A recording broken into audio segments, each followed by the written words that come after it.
Good evening everyone, मैं engineer Raghavendra Singh बढ़ाना आपके अपने YouTube channel JSM GS study point में स्वागत करता हूं। आज हम लेकर आए हैं आपके समक्ष शाहजहां। क्या पढ़ने वाले हैं बेटा? आज हम शाहजहां के बारे में। मुगल काल में हम बात कर रहे हैं शाहजहां। मुगल काल में हम बात कर रहे हैं शाहजहां के बारे में। तो सभी छात्र जुड़ जाएं। मैं सभी छात्रों का तहे दिल से स्वागत करता हूं अपने YouTube channel JSM GS study point में। सभी छात्रों का स्वागत। तो जैसे कि हम बात करें कि जो शाहजहां है और ये है मुमताज। तो शाहजहां का कार्यकाल कब से कब तक है भैया? तो 1627 से लेकर 1658 तक। ये जो समय है वो क्या है? शाहजहां का शासनकाल है। और इस काल में शाहजहां के द्वारा क्या उपलब्धियां हासिल की गई हैं, उन सभी पहलुओं पर हम चर्चा करने वाले हैं आज। जैसे कि हम बात करें कि जो शाहजहां ये है भाई साहब, ये है शाहजहां और इधर है भैया मुमताज। तो आप देख सकते हैं कि भैया दोनों की जो प्रेम कहानी है वो एक अजीब प्रेम कहानी है, जिसका उदाहरण है ताजमहल। यानी प्रेम करने की पराकाष्ठा है। ठीक है भाई। जैसे कि हम बात करें, शाहजहां के हाथों में भी फूल है और इनके हाथों में भी फूल है। इनका भी नैन मटक्का इनसे हो रहा है, देखो, और इनका भी नैन मटक्का इनसे हो रहा है भाई। देखें भाई, और मैं यहां से देख रहा हूं भाई दोनों का नैन मटक्का। बहुत बढ़िया, जलवे साहब, मजा बांध दिया भाई। नहीं तो देखें आप दोनों की प्रेम कहानी, आप भी छात्र देख लें ध्यान से। ये है मुमताज और ये है शाहजहां। इन दोनों की है प्रेम कहानी और दोनों ही एक दूसरे को घूरे जा रहे हैं भाई। ये भाई साहब भी इनको नैन मटक्का कर रहे हैं और इधर से भी नैन मटक्का जारी है। तो दोनों का बड़ा प्रेम है और इन प्रेम का प्रतीक है ताजमहल, जिसको आज हम आपके समझ दिखाने वाला हूं। जैसे कि हम बात करें, शाहजहां के बचपन का नाम क्या था? शाहजहां के बचपन का नाम खुर्रम था। मुमताज के बचपन का नाम क्या था? अंजुमन बानो। शाहजहां के बचपन का नाम अंजुमन बानो और मुमताज के बचपन का नाम अंजुमन बानो और शाहजहां के बचपन का नाम है खुर्रम। ठीक है मेरे प्यारे छात्रों। और शाहजहां का शासनकाल है 1627 से लेकर 1658 तक। ठीक है भाई। तो इन दोनों का भैया नैन मटक्का हो गया। आप सब भी देख रहे हैं, मैं भी देख रहा हूं, और बिल्कुल खुलेआम नैन मटक्का जारी है। और आप देख सकते हैं भाई दोनों का विवाह करवाना पड़ेगा। नैन मटक्का हो गया भाई, हो गया भाई साहब। और भाई साहब मजा, बहुत बढ़िया। और बहन जी बहुत बढ़िया। हाँ चलो, तो इनका विवाह करवा दें। तो 1610 ईस्वी में इन दोनों का विवाह हो गया। 1610 ईस्वी में मुमताज और शाहजहां का आपस में विवाह हो गया भाई। ठीक है भाई। तो विवाह होने के बाद इतना प्रेम रहा इनके अंदर, इतना प्रेम रहा कि भैया 1631 तक, 1631 ईस्वी तक आप अनुमान लगा लेना। 1610 से लेकर 1631 ईस्वी तक 14 बच्चों का जन्म हुआ। 14 बच्चों का जन्म हुआ था। यानी कि कुछ लड़के भी थे, कुछ लड़कियां भी थी। तो समझ सकते हैं भाई प्रेम कितना गहरा है। यानी कि 21 वर्ष में 14 बच्चे, इतना। हाँ बल्लिया बल्लिया, हाँ ओके ओके, हाँ। तो आप समझ सकते हैं इसमें कि भाई 21 वर्ष में 14 बच्चे हुए शाहजहां और मुमताज, यानी मुमताज के गर्भ से। तो आप समझ सकते हैं इसमें कि जो 21 वर्ष में 14 बच्चे, आप समझ सकते हैं किस इस प्रकार से स्टाग्रेट रहा इनका। आप अनुमान लगा सकते हैं भाई। प्रेम की पराकाष्ठा है भैया। प्रेम इतना कि भैया प्रेम उमड़ रहा है बड़े स्तर पर। तो क्या हुआ भाई इसमें? तो आप जानते हैं कि जो 14वीं जो संतान है, क्या है मेरे प्यारे छात्रों? 14वीं जो संतान है उसको जन्म देते समय मुमताज की मृत्यु हो गई। हाँ, तो ये ध्यान रखना है इसके विशेष। 14वीं संतान को जन्म देते समय क्या हुआ था बेटा कि जो बुरहानपुर है ना, बुरहानपुर, तो बुरहानपुर में क्या है? आसीरगढ़ का किला है। असीरगढ़ का किला है। इस किले में क्या हुआ कि जब मुमताज शाहजहां के साथ थी तो उसे प्रसव पीड़ा हुई थी। क्या हुई थी मेरे प्यारे छात्रों? प्रसव पीड़ा हुई। तो इस प्रसव पीड़ा में ध्यान रखना है, प्रसव पीड़ा के दौरान जो 14वीं बच्ची को जन्म दे रही थी ना, मतलब इस बच्ची थी जन्म के समय, तो उसका नाम था गौहर आरा। उसका नाम था गौहर आरा। जिस बच्ची को जन्म दिया जा रहा था उसका नाम था गौहर आरा। लेकिन बेटा ये ध्यान रखना है 1631 में गौहर आरा को जन्म देते समय जो 14वीं बच्ची थी, 14वीं संतान थी, बच्ची नहीं संतान थी 14वीं, उसको जन्म देते समय किसकी मृत्यु हो गई? मुमताज की। और मृत्यु कब हुई है? 16, यानी कि हम बात करें 1631 में। कब हुई मेरे प्यारे छात्रों? 1631 में। लेकिन बच्ची बच जाती जिसका नाम था गौहर आरा। क्या नाम था मेरे प्यारे छात्रों? गौहर आरा उसका नाम था। जो ध्यान रखना है जन्म के समय मृत्यु हो जाती किसकी? मुमताज की। ठीक है भाई। तो इसमें स्पष्ट रूप से ध्यान रखना है कि मुमताज की मृत्यु 14वीं संतान को जन्म देते समय प्रसव पीड़ा के दौरान असीरगढ़ के किले मध्य प्रदेश में हुई थी। तो इसे ध्यान रखना, प्रारंभ में कहां दफनाया गया था? तो प्रारंभ में इसे दफनाया गया था बेटा, ये ध्यान रखना इसका विशेष। तो इसे प्रारंभ में दफनाया गया था कहां पर? असीरगढ़ के किले में। फिर क्या हुआ कि 1632 में उस ताजमहल बनना प्रारंभ हुआ। कब? 1632 में। जैसे कि हम बात करें, हम पहुंच रहे हैं उधर, ठीक है। देखो भाई, ये आ गया ताजमहल, ठीक है भाई। तो आपके समझ ये है ताजमहल। ताजमहल का दीदार कर लें, ठीक है भाई। तो ये ताजमहल ध्यान रखना है कि 1632 ईस्वी में बनना प्रारंभ हुआ था। बनना क्या हुआ? प्रारंभ हुआ। और ये बनकर तैयार हुआ 1653। इसका निर्माण कार्य पूर्ण हुआ। किसका? ताजमहल का। तो ये ताजमहल है भैया। और कहां पर स्थित है मेरे प्यारे छात्रों? ये आगरा में स्थित है। ताजमहल कहां स्थित है? आगरा में। इस बात का हमें विशेष रूप से ध्यान रखना है। तो इसको बनने में लगभग 22 से 23 वर्ष लगे ताजमहल को बनने में।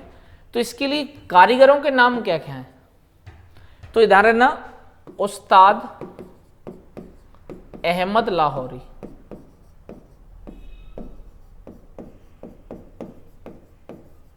और ईसा खां, इन दोनों ने मिलकर बनाया था। उस्ताद अहमद खां लाहौरी और ईसा खां दोनों ने मिलकर ताजमहल को बनाया था। और ताजमहल में ध्यान रखना किसकी कब्र है? तो ध्यान करें, मुमताज की। क्योंकि मुमताज की कब्र को पहले कहां दफनाया गया था? बुरहानपुर में, असीगढ़ के किले में। फिर बाद में उसे कहां दफनाया गया? तो बाद में उसे दफनाया गया ताजमहल में। तो बेटा कब्र कहां है इसको समझ लो, तो ध्यान से सुनना। तो हम ताजमहल जब जाते हैं ना, तो ध्यान से देखो, तो ताजमहल में यहाँ आपको सीढ़ियाँ मिलेंगी यहाँ चढ़ने के लिए। तो यहाँ से हम चढ़ जाते हैं ऊपर, ऐसे ऊपर पहुँच गए हम। तो जो इसके अंदर जो गेट दिख रहा है आपको ताजमहल में, ये गेट, तो देखिए ध्यान से, इस गेट के अंदर यहाँ नीचे कब्र है, नीचे जाली से लगी हुई कब्र यहाँ नीचे जाना है, यहाँ बिल्कुल यहाँ। तो इस बात का जितने भी बंदे ताजमहल देखकर आते हैं ना, वो ताजमहल में कब्र नहीं उन्हें देखने को मिलती है। क्यों? क्योंकि कब्र को बंद कर दिया गया है। अब कब्र में अंदर कोई नहीं जाता, सिर्फ जाली से देख सकते हैं आप। समझ रहे हो ध्यान से? इसका विशेष रूप से ध्यान रखना है ताजमहल में। तो कब्र यहाँ अंदर है, तो हम लोग क्या करते हैं, इसके अंदर जाते हैं, घूम घाम के लौट आते हैं। और इसके जस्ट पीछे यमुना नदी है, यहाँ नहीं है, इधर पीछे पीछे यहाँ क्या है? यमुना रिवर है, यमुना नदी है यहाँ। और ताजमहल है ये आगरा में बनवाया गया, किसके द्वारा? शाहजहां के द्वारा। और भैया इतिहास में ये भी कहा गया है कि भैया जिन लोग कारीगरों ने ताजमहल को बनाया था उनके हाथ काट दिए गए थे। लेकिन ये विवादित इशू है, कुछ कहते हैं नहीं काटे गए थे, कुछ कहते हैं काट दिए गए थे। लेकिन ध्यान रखना, ये श्वेत संगमरमर की पहली बिल्डिंग थी। हालांकि एतमदुल्ला का मकबरा भी था इसका। श्वेत संगमरमर की पहली बिल्डिंग थी जो ताजमहल है आपके समझ। तो आप समझ सकते हैं, मैंने आपको ताजमहल का दीदार करा दिया। किसकी याद में बनवाया गया, ये किसका मकबरा है? जल्दी बताएं फटाफट कमेंट करके। सभी छात्र कमेंट करें कि भैया ये मकबरा किसका है, तो आपको लगाना है किसका मकबरा है ये, मुमताज का।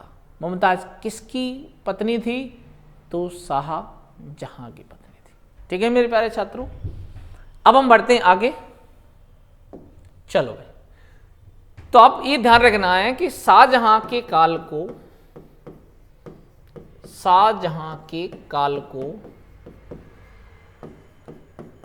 स्थापत्य कला का स्वर्ण काल कहा जाता है। स्वर्ण काल कहा जाता है। स्थापत्य कला का क्या कहते हैं बेटा, स्वर्ण काल। शाहजहां के काल को स्थापत्य कला का क्या कहा जाता है मेरे प्यारे छात्रों, स्वर्ण काल। स्थापत्य मतलब ये कहते हैं कि इसके समय बहुत बिल्डिंगों का निर्माण हुआ था, एक से एक बिल्डिंग का निर्माण हुआ। जैसे कि हम बात करते हैं ये ताजमहल, यानी कि जो ये लाल किला है, रेड फोर्ट है, ये लाल किला दिल्ली। कहाँ का लाल किला है भैया, ये दिल्ली का है। ये किसने बनवाया था, जल्दी बताएं फटाफट, कमेंट करके जवाब दें फटाफट, बिल्कुल जोश में कमी नहीं आना चाहिए मेरी क्लास में। तो इसका जवाब बिल्कुल सबके सामने होना चाहिए। ये शाहजहां ने बनवाया था, दिल्ली का लाल किला शाहजहां के द्वारा बनवाया गया। और ये भैया ये तिरंगा है, क्या है बेटा, ये तिरंगा है। और इस तिरंगे के नाम पर आपको जय हिंद जय भारत लिखना है मेरी क्लास में, बिल्कुल जय हिंद जय भारत। क्यों, कि भैया ये देश की आन बान शान है। और इस तिरंगे को फहराने का काम, यानी कि ध्यान रखना तिरंगा यहां फहराया जाता, ठीक है भाई, यहां देखो, तो ये तिरंगा जो फहराया जाता है देश के प्रधानमंत्री फहराते हैं, ठीक है भाई।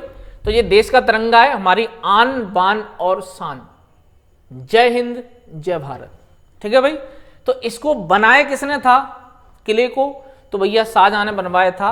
और इसी किले के अंदर ध्यान रखना, जब भी आप किले में अंदर जाओगे ना, तो इसमें ध्यान रखना एक मयूर सिंहासन बनवाया था, मयूर सिंहासन।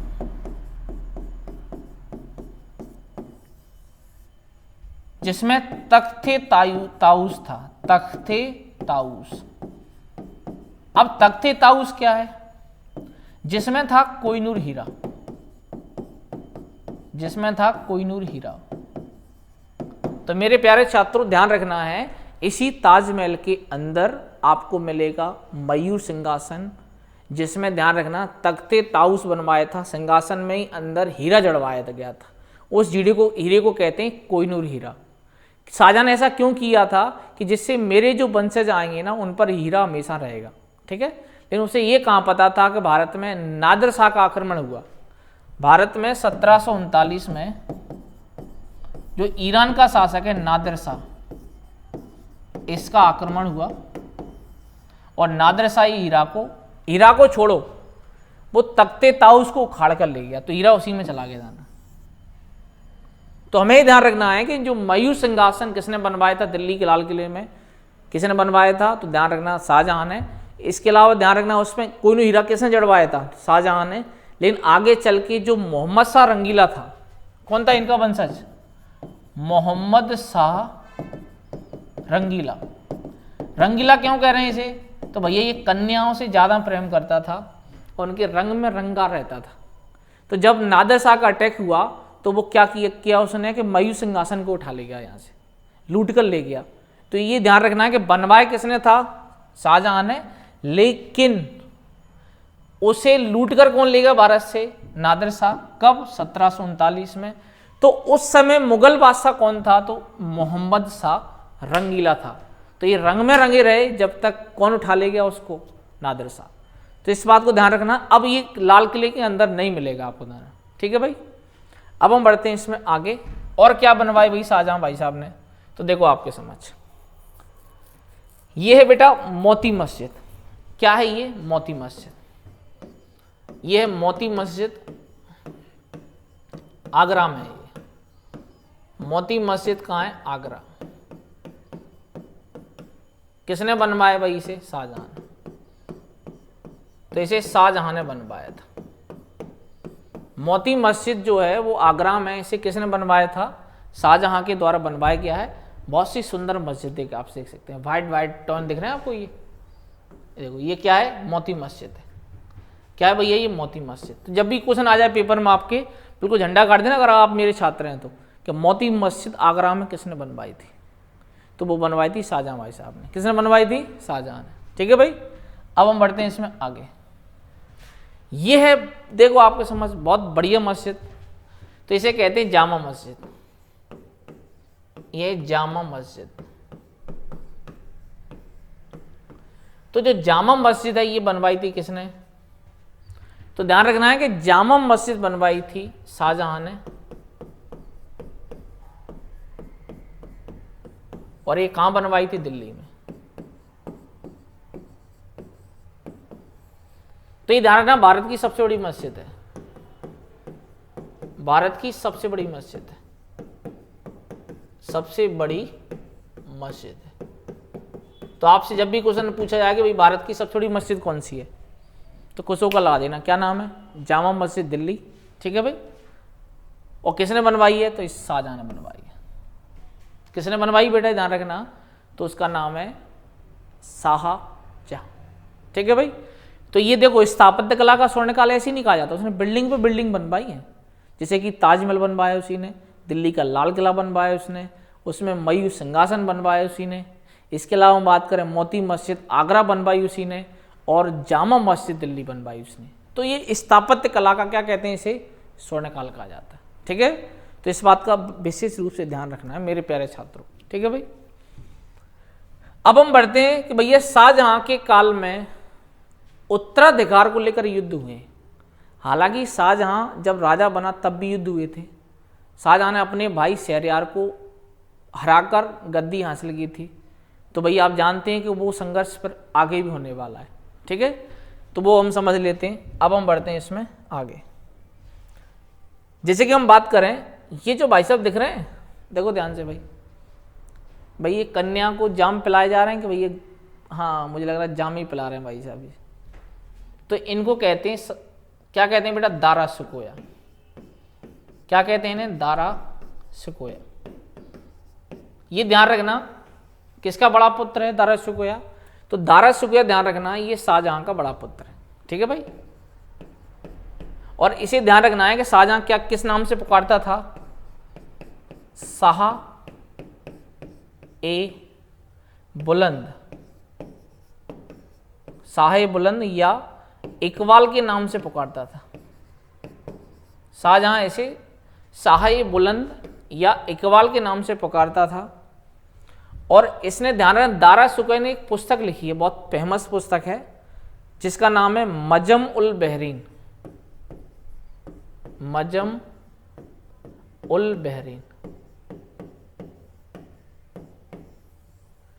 तो बेटे ये ध्यान रखना है कि दारा सुकोया शाहजहां का बड़ा पुत्र था और योग्य था, इंटेलिजेंट पर्सन था। ठीक है, लेकिन ध्यान रखना है कि इसको किस नाम से शाहजहां पुकारता था? शाह ये बुलंद या इकबाल के नाम से। और इसने किसकी रचना की है? बहुत फेमस पुस्तक है, तो ये रचना की है मजम उल बहरीन। मजम उल बहरीन नामक ग्रंथ की रचना की है, और किसके द्वारा की गई है भैया? तो भैया दारा सुकोया के द्वारा की गई। ठीक है भाई, और ये भाई साहब आपको दिख रहे हैं तलवार लिए, इनका नाम है औरंगजेब। क्या नाम है? औरंगजेब। अब इन दोनों के फोटो में आपके समझ क्यों लेकर आया हूं, समझो ध्यान से भाई।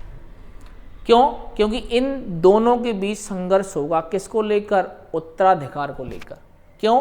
क्योंकि मुमताज के 4 पुत्र थे। कितने पुत्र थे? 4। इन चारों की कहानी मैं अभी आपको बयां करने वाला हूं, टेंशन नहीं। ठीक है, 4 पुत्र थे, चारों की कहानी आपको बयां करने वाला हूं, किस प्रकार से इनके बीच उत्तराधिकार को लेकर युद्ध हुआ है। ठीक है मेरे प्यारे छात्रों, इस बात का विशेष रूप से ध्यान रखना है। तो यहाँ तक क्लियर है? दारा सुकोया सबसे योग्य था, लेकिन ये शासक नहीं बन पाया। क्यों नहीं बन पाया? तो भैया मुझे लग रहा है कि प्रेम प्रसंग कुछ ज़्यादा ही चल रहा है भाई, यहाँ पर जलवे भाई साहब तुम्हारे, राजाओं के जलवे रहे हैं भाई। नहीं, जलवा कर दिया भाई। मुझे लग रहा है पैक एक पिला रहा है भाई। हाँ मुझे लग रहा है पैक ही पिला रहा है। नहीं, मैंने कहा बहुत बढ़िया, पिलाए जाओ पिलाए जाओ, बहुत बढ़िया जलवे हैं आपके। ठीक है भाई, चलो भाई अब हम बढ़ते हैं आगे, क्योंकि पढ़ना आवश्यक है। चलो भाई तो मैं आपको बात करूं इसमें उत्तराधिकार को लेकर संघर्ष, उत्तराधिकार को लेकर संघर्ष। तो कैसे संघर्ष हुआ उसको समझो। देखो यहां है आगरा और गुजरात, बंगाल और दक्षिण भारत। समझना तो बेटे ध्यान से मेरी बात को, और दक्षिण भारत। ठीक है भाई। जिसमें हम बात करें, गुजरात में शाहजहां का पुत्र था मुराद बख्श, आगरा में था दारा सुकोया,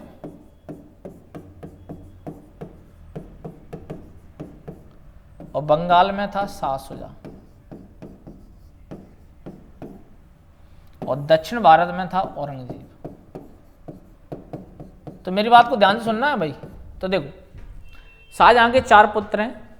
आगरा में रहता है दारा सुकोया और आगरा में ही रहता है शाहजहां। ठीक है भाई। यानी शाहजहां आगरा भी रह सकता है, दिल्ली भी रह सकता है, क्योंकि दोनों ही क्या है, इन्हीं के क्षेत्र हैं। तो भैया राज्य में एक खबर फैल गई कि शाहजहां बीमार है, शाहजहां बीमार है। तो भैया शाहजहां जब बीमार है ना, तो इसको लेकर एक खबर फैल गई कि राजा कौन बनेगा, कि शाहजहां बीमार है। तो भैया किसी ने भड़का दिया शाह सुजा को कि भैया दारा सुकोया ज्यादा प्रिय है तो यही राजा बनेगा, दारा सुकोया ज्यादा प्रिय है तो यही राजा बनेगा। तो शाह सुजा ने बगावत कर दी। किसके खिलाफ? अभी पिता मरा नहीं है ना, शाहजहां अभी मरा नहीं है, जीते जी कांड हो रहे हैं सब संपत्ति को लेकर। ठीक है भाई। तो एक युद्ध हुआ। कब हुआ? 1658 में युद्ध हुआ है, बहादुरपुर का युद्ध, बहादुरपुर का युद्ध। किस किस के बीच हुआ है? तो ध्यान सुनो भाई। तो दारा सुकोया की सेना आएगी यहां और किससे युद्ध करेगी? शाह सुजा, क्योंकि बगावत इसने की है। शाह सुजा ने कहा कि मैं नहीं मानता दारा सुकोया राजा। अब हालांकि दारा सुकोया भी राजा बना कहां से भाई, क्योंकि शाहजहां नहीं मरा, लेकिन इसको शक था कि बन जाएगा। तो इसने जब विद्रोह कर दिया तो दारा सुकोया की सेना आती है और इसको हरा देती है। तो इसका कॉलम खत्म हुआ, इसका ऑप्शन खत्म, क्योंकि ये हार चुका है। किस युद्ध में? बहादुरपुर के युद्ध में। ठीक है भाई। इसके बाद क्या होगा इसमें? अब ये बंदे को दिक्कत आएगी। अब मुराद बख्श कहेगा कि नहीं यार गड़बड़ कर दी इसने। तो भैया मुराद बख्श अपनी सेना लेकर जाएगा। तो यहां पर होगा धर्मट का युद्ध। कौन सा युद्ध होगा? धर्मत का युद्ध। ये दूसरा युद्ध जाना। पहला कौन सा था? बहादुरपुर। तो ये कब होगा? तो ये भी 1658 में ही होगा। कब होगा ये? 1658 होगा ये। ठीक है भाई। तो इस युद्ध में क्या होगा कि ये दोनों मिल जाएंगे। अब औरंगजेब दक्षिण भारत से आएगा और इसका साथ देगा, तो ये दोनों मिल जाएंगे, मुराद बख्श और औरंगजेब दोनों मिल जाएंगे, जिसमें ध्यान रखना दारा सुकोया की हार हो जाएगी। दारा सुकोया इस युद्ध में हार जाएगा, यानी कि उसकी सेना हार जाएगी। दारा सुकोया नहीं, इस युद्ध में ध्यान रखना है कि जो दारा सुकोया की सेना का नेतृत्व किया था जसवंत सिंह ने, जसवंत सिंह और कासिम खां, ये जोधपुर के राजा हैं। कहां के राजा हैं ये? जोधपुर के राजा हैं। ठीक है भाई। तो इस युद्ध में क्या हुआ कि दोनों को मिल गए। तो क्या हुआ इसमें? दारा सुकोया की सेना का नेतृत्व किसने किया? जसवंत सिंह, कासिम खां, ये दोनों हार जाते हैं। तो ऐसा बताया जाता है जसवंत सिंह जब लौटकर अपने घर पहुंचे ना जोधपुर हार कर, तो उनकी रानी ने उन्हें घर नहीं घुसने दिया था, कहा कि तुम जाओ, तुम्हारी जरूरत नहीं, हार कर आए हो। तो ये राजपूत रानियां हैं, गर्म होना चाहिए मेरे से बात, समझ लो। इसके बाद क्या हुआ भैया? तो अगला जो युद्ध हुआ है वो हुआ है सामूगढ़ का युद्ध। अब सीधा इसके सामने होगा, देखो दारा सुकोया और किसके बीच होगा? औरंगजेब के बीच, औरंगजेब के बीच। जिस युद्ध को क्या कहते हैं? तो इसे कहते हैं सामूगढ़ का युद्ध। सामूगढ़ का युद्ध कब हुआ है? 1658 में। तो सामूगढ़ के किस किस के बीच हुआ? अब सीधा दारा सुकोया के बीच में हुआ, दारा सुकोया और औरंगजेब के बीच में हुआ है। इस युद्ध में औरंगजेब जीत जाता है और दारा सुकोया की हार हो जाती है। अंतिम रूप से जो युद्ध होगा तो उसे मैं यहाँ लिख देता हूँ, वो है देवराई का युद्ध। मैं रिपीट कर दूंगा, कोई दिक्कत नहीं है। देवराई का युद्ध ये कब हुआ है? 1659। किस किस के बीच हुआ है? तो ये ध्यान रखना, दारा सुकोया और औरंगजेब के बीच। तो ध्यान से देखो, चारों युद्धों को मैं दोबारा रिपीट कर रहा हूं, कोई टेंशन नहीं, हमें तो काय का कम है, टेंशन बिल्कुल नहीं। उत्तराधिकार को लेकर युद्ध हुआ है, 4 युद्ध हुए, ध्यान सुनना। पहले समझ लो कौन सा पुत्र कहाँ है। तो दारा सुकोया आगरा में है, शाह शुजा बंगाल में है, मुराद बख्श गुजरात में है, और दक्षिण भारत में कौन है? औरंगजेब। अब इन चारों में राजा औरंगजेब ही बनेगा, ठीक है भाई। तो देखो ध्यान से भाई, तो सबसे पहले दिक्कत किसने की है? शाह शुजा ने। और किस पर आक्रमण किया? दारा सुकोया की सेना पर। तो उस युद्ध को क्या कहते हैं इतिहास में? बहादुरपुर का युद्ध। और कौन हार गया यहाँ? शाह शुजा हार गया। इसके बाद क्या हुआ कि मुराद बख्श और औरंगजेब दोनों मिल गए, किसके खिलाफ? दारा सुकोया के खिलाफ। तो क्या हुआ इसमें? धर्मत का युद्ध हुआ, जिसमें दारा सुकोया की सेना का नेतृत्व किसने किया था? जसवंत सिंह और कासिम खान ने। और इधर से कौन कौन थे? मुराद बख्श और औरंगजेब, जिसमें ये भाई साहब हार जाते हैं, जसवंत सिंह और कासिम खान हार जाते हैं। तो इस युद्ध के बाद फिर दारा सुकोया स्वयं लड़ने के लिए आता है। अब दारा सुकोया स्वयं आएगा लड़ने के लिए। अब वो किससे लड़ेगा? सीधा औरंगजेब से। तो तीसरे युद्ध को कहते हैं सामूगढ़ का युद्ध, 1658 में हुआ है, जिसमें औरंगजेब और दारा सुकोया के बीच हुआ, जिसमें जीता कौन? तो जीता भाई ध्यान रखना, वो जीता है कौन? औरंगजेब, ठीक है भाई। अब आता है अंत में, तो इसीलिए ध्यान, औरंगजेब ने 1658 में राज तलक करवा लिया था, किसको हराकर? दारा सुकोया को हराकर, ठीक है भाई। इसके बाद क्या होगा कि तीसरा जो युद्ध है उसे उसे कहते हैं देवराई का युद्ध, 1659 में, जिसमें क्या होगा कि औरंगजेब और दारा सुकोया आपस में लड़ेंगे, जिसमें औरंगजेब जीत जाएगा तो दोबारा से राज्याभिषेक कराएगा। तो औरंगजेब कितनी बार राज्याभिषेक हुआ? 2 बार। एक बार हुआ सामूगढ़ के युद्ध जीतने के बाद, दूसरा हुआ देवराई के युद्ध को जीतने के बाद, ठीक है भाई, 1658 में, 1659 में। तो दारा सुकोया जो है इस युद्ध में हार जाता है। तो क्या होता है कि औरंगजेब दारा सुकोया और मुराद बख्श दोनों की फांसी देकर हत्या करवा देता है, और शाह शुजा को पहले ही मार दिया जाता है। तो इसका मतलब राजा कौन बनेगा? अब जल्दी बताएं, कमेंट करके बताएं, राजा कौन बनेगा? अब औरंगजेब, ठीक है भाई। अब इसका स्क्रीनशॉट ले लो फटाफट।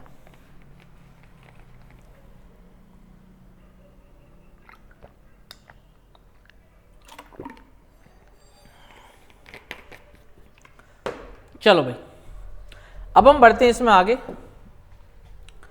कि भैया शाहजहां के समय जो यात्री हैं वो कौन आया था? तो शाहजहां के दरबार में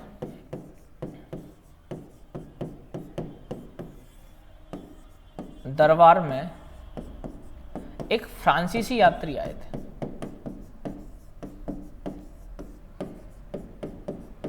जिनका नाम क्या था? तो जिनका नाम था जिया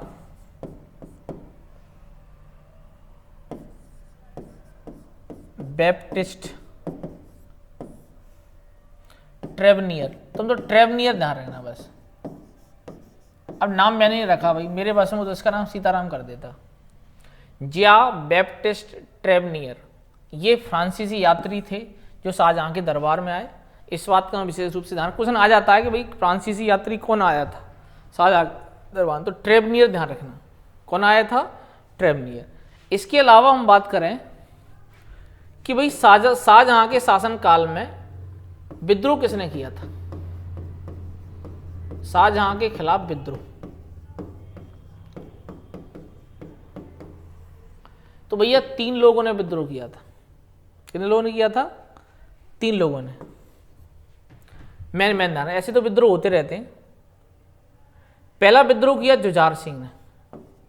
जुझार सिंह ये बुंदेला शासक है।